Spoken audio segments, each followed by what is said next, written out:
अत्यंत भास का विषय है कि आप दो अनुसंधान केंद्रित जो वैज्ञानिक हमारे बीच हैं, एक चिकित्सक न्यूरोचिकित्सक प्रोफेसर विजयनाथ मिश्र और दूसरे हमारे बीच प्रोफेसर ज्ञानेश्वर चौबे जो जूलॉजी विभाग BHU में प्रोफेसर हैं। जब ये पुस्तक मेरे सामने आई, इसका संपादन तो मेरे मित्र अरुण होता ने किया, जो कलकत्ता विश्वविद्यालय में आचार्य के पद पर हैं।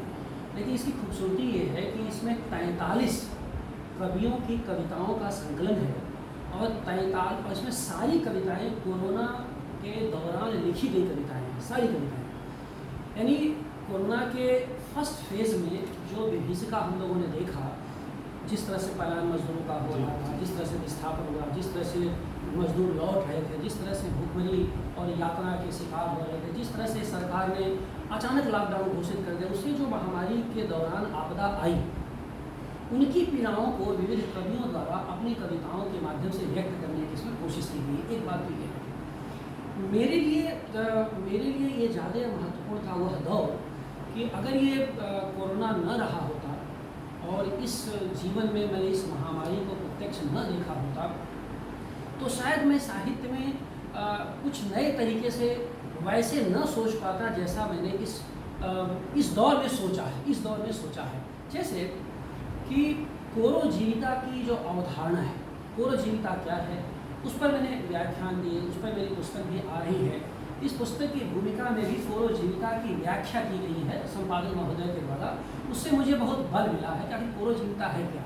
तो कोरोजीविता की जो बहुत सारी संभावनाएं होती हैं, बहुत सारी विशेषताएं होती हैं, उसमें मनुष्य अपने निकटतम परिवेश पर दबाव बनाने की स्थिति में आता है और तमाम तरह के विषाक्त स्थितियों से मुक्त होने की कोशिश करता है। ये कोरोजीविता है। उसके बहुत सारे जो परिभाषाएं हैं और जो मेरे लेख में प्रकाशित हुआ इस बीच वो भी इसमें दर्ज है। और विस्तार से महामारी और कविता पर मेरी किताब आई जो अगले महीने आ जाएगी, उसमें भी तो मैंने विस्तार से बातों किया है। ये इस कारण से भी ज़्यादा ज़रूरी है कि जब ये पुस्तक आई, इन कविताओं को मैं आप दोनों को भेंट करूं, क्योंकि एक हमारे सामने चिकित्सक विजयनाथ मिश्र जी हैं जो अपने फील्ड के न्यूरोलॉजी के बहुत बड़े चिकित्सक हैं। दूसरी तरफ जो है जूलॉजी विभाग के जीव विज्ञान विभाग काशी हिंदू विश्वविद्यालय के प्रोफेसर ज्ञानेश्वर चौबे, जिन्होंने कोरोना काल में वायरस के लेकर के उसके विभिन्न म्यूटेशंस को लेकर के बड़ा काम किया है।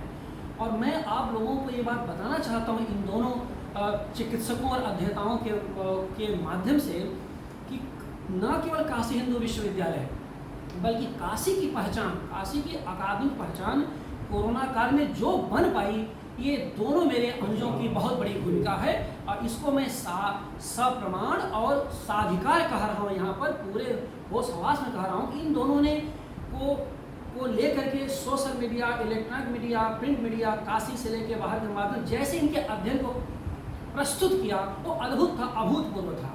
तो मैं साहित्य में उत्साहित हो रहा था और ये लोग अपने अपने विषय के शोध में उत्साहित हो रहे थे। अब एक बात मैं कहना चाहता हूँ और यह अवसर मेरे लिए बहुत मूल्यवान है जो मैं अनुज विजयनाथ मिश्र और ज्ञानेश्वर चौबे के सम्मुख शेयर करना चाहता हूँ, साझा करना चाहता हूँ। ये दोनों लोग जानते हैं दुनिया के बहुत बड़े न्यूरोलॉजिस्ट और साइकियाट्रिस्ट हैं Norman E Rosenthal. Norman E Rosenthal Africa के चिकित्सक थे जो बाद में अमेरिका में जाके बस गए और न्यूयॉर्क टाइम्स में उन्होंने लगातार धारावाहिक लेख लिखे हैं। बड़े एमिनेंट स्कॉलर है वो न्यूरोलॉजी और साइकियाट्री डिपार्टमेंट की। और उन्होंने जो seasonal affective disorder SAD seasonal affective disorder नाम से दुनिया में पहली बार न्यूरोलॉजी और ये जो ये अब साइकेट्री के क्षेत्र में ये बताने की कोशिश की कि तमाम तरह के जो डिसऑर्डर होते हैं वो सीजनल एक्वायर्ड होते हैं। फिर उसकी जो टेक्निकलिटी है उसमें हमारे चिकित्सक और हमारे विद्वान प्रोफेसर बेहतर जानते हैं और ये लोग उस पर बताएंगे, कभी भविष्य में से चर्चा करेंगे रोसेंथल का योगदान। मैं कहाँ दूसरी बात चाहता हूँ, क्योंकि मैं जब विजयनाथ मिश्रा को देखता हूँ, इनके काम को देखता हूँ और इनके साहित्यिक रुचि को देखता हूँ और साथ ही ज्ञानेश्वर चौबे जी के साहित्य रुचि को देखता हूँ, तो मुझे बहुत उत्साह होता है और काफ़ी मैं आह्लादित होता हूँ। क्यों?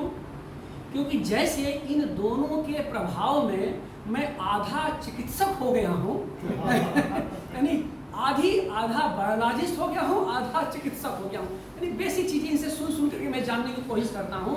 वैसे ही मेरे प्रभाव में ये आधे कवि हो गए, ये दोनों आधे कवि हो गए हैं, आधे साहित्यकार हो गए हैं। खास बात ये है, इसमें मैं आप लोगों को ये बताना चाहता हूँ, रोसेंथल के माध्यम से उनकी अभी एक किताब आई है जो अभी बाजार में उपलब्ध नहीं है, लेकिन वो ऑनलाइन एडिशन मुझे मिला है। मैं पढ़ के चमत्कृत हुआ।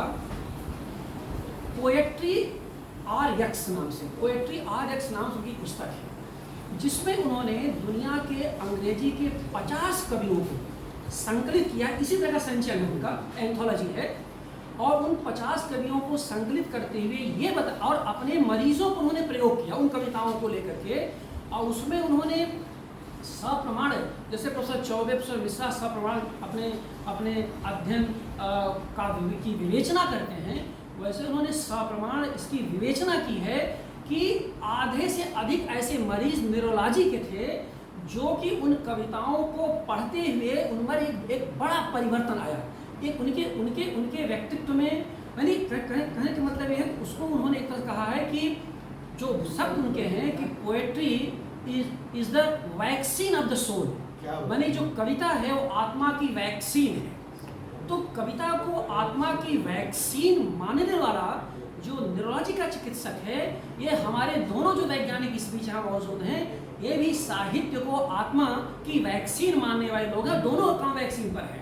तो मैं अपने श्रोताओं को, अपने पाठकों को बताना चाहता हूँ कि आज के दिन यह जो आयोजन मैंने आप सबसे वादा किया था कि इस पुस्तक की 10 प्रतियाँ मैं निःशुल्क उन मित्रों को, उन लोगों को वितरित करूँगा अपनी ओर से जो कोरोना योद्धा हैं, जो हिंदी साहित्य के विषय के अध्ययन से कोसों दूर हैं, जिनका साहित्य से सीधे कोई अनुराग नहीं है, लेकिन वे समाज के बीच जाते हैं, समाज में उनकी जड़ें बहुत गहरी हैं और अनुभव से सामाजिक जो रोग होता है, जो मानसिक रोग होता है, उसकी चिकित्सा भी करते हैं, उसे दूर करने की कोशिश करते हैं। यानी वह दवा के साथ साथ लोगों की मानसिक चिकित्सा भी करते हैं, एक तरह का मानसिक सुरक्षा भी देते हैं।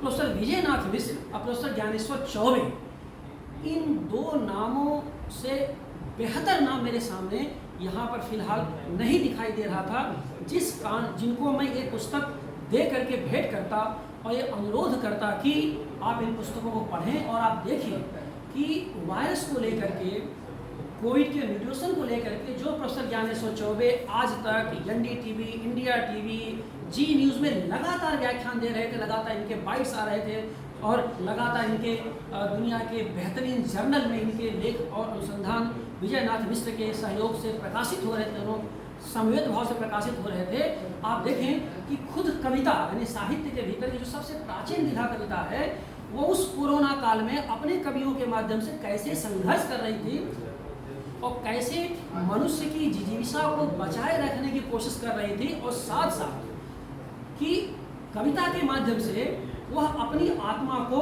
सुरक्षा दे रही थी। क्योंकि जब आत्मा सुरक्षित रहेगी, चेतना सुरक्षित रहेगी, तो देह की इम्यूनिटी पावर अपने आप बढ़ जाएगी। क्योंकि मेंटली अगर मेंटली आप एक्टिव हैं, वाइब्रेंट हैं, तो फिजिकली भी आप वाइब्रेंट रहेंगे। मैंने कई बार अपने व्याख्यान में, अपने लेखों इस बात को कहा भी कि जो ईमानदारी से साहित्य प्रेमी होगा, उसकी इम्यूनिटी सिस्टम गैर साहित्यिक आदमी से वैसे भी प्राकृतिक रूप से 100 गुना ज़्यादा है। क्योंकि जो विचार की दुनिया से, बुद्धिजीविता की दुनिया से जुड़ा रहेगा। अब आखिरी बात ये, फिर हम लोग इस पर कभी, ये तो जनार्पण एक तरह कर रहा है, एक तरह का ये जनार्पण है। प्रोफेसर ज्ञानेश्वर चौबे, प्रोफेसर विजयनाथ मिश्र के माध्यम से इस संपादित पुस्तक का यहाँ पर जनार्पण हम लोगों ने किया। इस अवसर पर एक आखिरी बात मैं कहना चाहता हूँ। कभी कभी मेरे मन में आता है, और आज विजयनाथ मिश्र और ज्ञानेश्वर चौबे के सामने ये बात साझा करना चाहता हूँ कि कभी जब चीज़ें, स्थितियाँ सामान्य हों, तो हम लोग भी हिंदी कविता, खास करके हिंदी कविता को लेकर के, और भारतीय भाषा कविता हो सकती है, हिंदी मुख्य भाषा रहेगी, कुछ कविताओं का चयन करें और इन लोगों के मरीजों के माध्यम से जरा ये देखने की कोशिश करें कि वो कविताएं पढ़ने के पूर्व जो मरीज इस चैम्बर में आए थे, क्योंकि मैं प्रोफेसर विजयनाथ मिश्र जो प्रख्यात न्यूरोलॉजिस्ट हैं काशी हिंदू विश्वविद्यालय के, उनके चैम्बर से ये बात कह रहा हूँ, जहाँ बाहर सैकड़ों की तादाद में मरीज हम लोगों का इनका इंतज़ार कर रहे हैं, और मैं उसमें एक तरह का अवरोध हूँ, लेकिन मैं क्षमा चाहता हूँ कि ये देखा जाए, चौबे ये देखा जाए कि जो मरीज आए थे और जब ये जा रहे थे दवा के साथ, तो दवा चलेगी ही, और उस पोइट्री को, उन कविताओं को, साहित्य उनको पढ़ाया गया, और फिर कहा गया कि साहब आप दवा लेते रहिए, 1 महीने बाद 2 महीने बाद आप आइए, फिर क्या उससे उन पर कुछ असर पड़ रहा है क्या? मैंने रिसर्च की मेथोडोलॉजी को लेकर के एक नया काम करके, क्योंकि अगर मान लीजिए कि दुनिया में ये एक भी आदमी अगर ये काम कर रहा है अंग्रेजी कविताओं को लेकर के, तो हिंदी कविताओं को लेकर ये प्रयोग क्यों नहीं किया जाए, और देखा जाए कि 1 महीने, 2 महीने, 4 महीने, 6 महीने में उन कविताओं का कोई असर रहा क्या? तो इस पर जब जिस भी स्थिति में प्रोफेसर चौबे, प्रोफेसर मिश्रा चाहेंगे, मैं सहयोग करने को तैयार हूँ, और फिर जब इस पर हम कुछ सफलतापूर्वक परीक्षण कर लें और जान लें कि एक मानसिक प्रतिक्रिया उन कविताओं पर हमारे मरीजों की जो हो रही है, उससे अगर उनकी इम्यूनिटी बढ़ रही है, अगर उनके रोग में कमी आ रही है, अगर हम 50% भी रिड्यूस कर देते हैं उस तरह से, तो साहित्य की कितने और निश्चित ही करेंगे, क्योंकि दुनिया में साहित्य एक ऐसी विधा है जो कि मनुष्य को इतना तो मुक्त कर ही देती है कि तमाम तरह के अवसाद से वह अपने को मुक्त कर सके। तो साहित्य केवल आनंद का विषय नहीं है, मैं कहना चाहता हूँ, साहित्य केवल आनंद का विषय नहीं है, साहित्य हमारे लिए अवसाद से मुक्ति का माध्यम भी है, अगर इस पर एक इलाज भी है, एक हमारी एक तरह का शारीरिक और मानसिक चिकित्सा का माध्यम भी है। अगर इस बात को लेकर के हम आगे बढ़ सकें तो एक बड़ी हमारी भूमिका होगी, बड़ी बात होगी। लेकिन आज के दिन में आप दोनों के प्रति बहुत कृतज्ञ हूँ कि आप वहाँ पर हैं, और आपको मैं यह पुस्तक दे सका, क्योंकि आप दोनों से बेहतर व्यक्ति तो मुझे नज़र नहीं आता यहाँ पर, जिसने कि वायरस के जीन्स को लेकर, उसके जीनोम सीक्वेंस को इतना गहराई से काम किया हो, जैसे कि हम लोग कविता के सीक्वेंस को लेकर काम करते हैं, वैसे आप वायरस के जीनोम सीक्वेंस को लेकर, उसके म्यूटेशन को लेकर काम करते हैं। तो उसमें लगातार ये था कि जब मुझे परसों पुस्तक मिली तो मैंने आप लोगों से शुरुआत करने के लिए ही यह वादा कर दिया कि 10 प्रतियाँ निःशुल्क याद रखिए गैर साहित्यिक लोगों को ही मिलेगी, जिनका हिंदी साहित्य से संबंध है, जो साहित्यकार हैं, जो लिखते पढ़ते, उनको एक भी प्रति नहीं मिलेगी, केवल उन्हीं को मिलेगी जो गैर साहित्यिक, यानी जो प्रोफेशनली साहित्य में नहीं है, प्रोफेशनली साहित्य नहीं है, वो उनका पैसा दूसरा है, उनका काम दूसरा है, साहित्य उनके लिए हॉबी है, उनके लिए रुचि का विषय है। जैसे कि प्रोफेसर विजयनाथ मिश्र को 100 के आधा संस्कार जिनका साहित्यिक है, लेकिन ये पेशे से चिकित्सक है, तो चिकित्सा और साहित्य के सहमेल से क्या कुछ बन सकता है, मैं चाहूँगा कि आगे के दिनों में इस पर हम काम करें। और फिलहाल तो इतना ही। अब मैं चाहूँगा कि प्रोफेसर ज्ञानेश्वर चौबे इस अवसर पर कुछ 2 शब्द कहें। प्रोफेसर विजयनाथ मिश्र, ये जो पुस्तक है जो बहुत ही शानदार, तिमिर में ज्योति जैसे, इसमें एक कविता प्रोफेसर श्री प्रकाश शुक्ला सर की है, मैं उसका चाहूँगा सबके लिए पाठ कर दूँ। अभी भी मैंने देखा, मैं एक चमगादड़ हूँ, हजारों प्रजातियों में विकसित मेरा परिवार इस जगत का सबसे बड़ा समुदाय है। कुछ मुझे पक्षी कहते हैं क्योंकि मैं उड़ सकता हूँ, कुछ मुझे पशु कहते हैं क्योंकि मैं स्तनधारी हूँ, कुछ मुझे लक्ष्मी कहते हैं क्योंकि मैं दीपावली के अवसर पर मैं अक्सर धनधारी हूँ, कुछ मुझे स्पर्शगंधी कहते हैं क्योंकि मैं हवाओं में तैर सकता हूँ, और हर बुरे विषाणु में घुलकर उन्हें ढूंढ सकता हूँ, अब वो पवित्र ही सही एक फर्ज अदा कर सकता हूँ। ये जो 4 लाइनें हैं, इसको फिर से मैं बता रहा हूँ सबके लिए कि कुछ मुझे स्पर्शगंधी कहते हैं क्योंकि मैं हवाओं में तैर सकता हूँ, और हर बुरे विषाणु पे घुल कर उसे ढूंढ सकता हूँ। अब ये बहुत इम्पोर्टेंट लाइन है पूरे पैंडेमिक के लिए। कि ये हर विषाणु में घुलकर उसे धुल भी सकते हैं चमगादड़। पैंडेमिक इसी शुरुआत हुई पैंडेमिक की, और अपवित्र ही सही एक फर्ज अदा कर सकता है। एक चमगादड़ ही एक ऐसा प्राणी है जो कोरोना को अपने गले में भगवान शंकर नीलकंठ की तरह लेके घूमता है, लेकिन उसका कुछ होता नहीं। तो ये रिसर्च का विषय पूरी दुनिया में कि आखिर चमगादड़ में ऐसा कौन सा जीन और प्रोटीन है जो उसमें तो बीमारी नहीं कर रहा है, लेकिन वो मनुष्यों में नहीं है जिससे हम बीमार हो रहे हैं।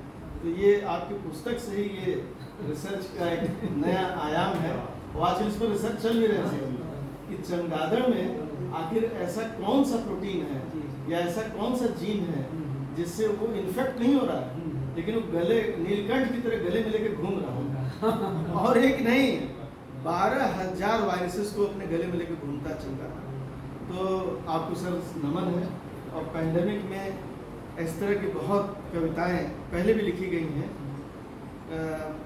आपने देखा होगा जब खेसारी पैंडेमिक आया था लकवा वाला, तो उसमें एक 4 लाइनें गाई जाती थी रीवा में, जहाँ ये बहुत ज़्यादा दिखता था सर कि काला मटरा पियर पिसान जाके खाए गुड़ नसान।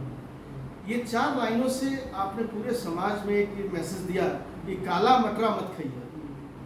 तो ये जो कविताएं हैं ये अपने में वो संदेश देती हैं जो 1000 रिसर्च पेपर 1000 टॉपिक के लिटरेचर्स नहीं दे सकते। और मैं सर आपको ये भी बताऊं कि ब्रेन जो होता है, इसमें 3 तरह के ब्रेन हमारे ब्रेन में है जो लैंग्वेज फंक्शन को देखते हैं।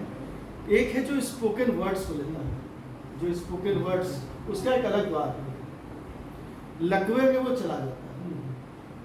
लेकिन दूसरा ब्रेन है जो कविताओं को लेता है और गाता भी है, ये लकवे में नहीं जाता।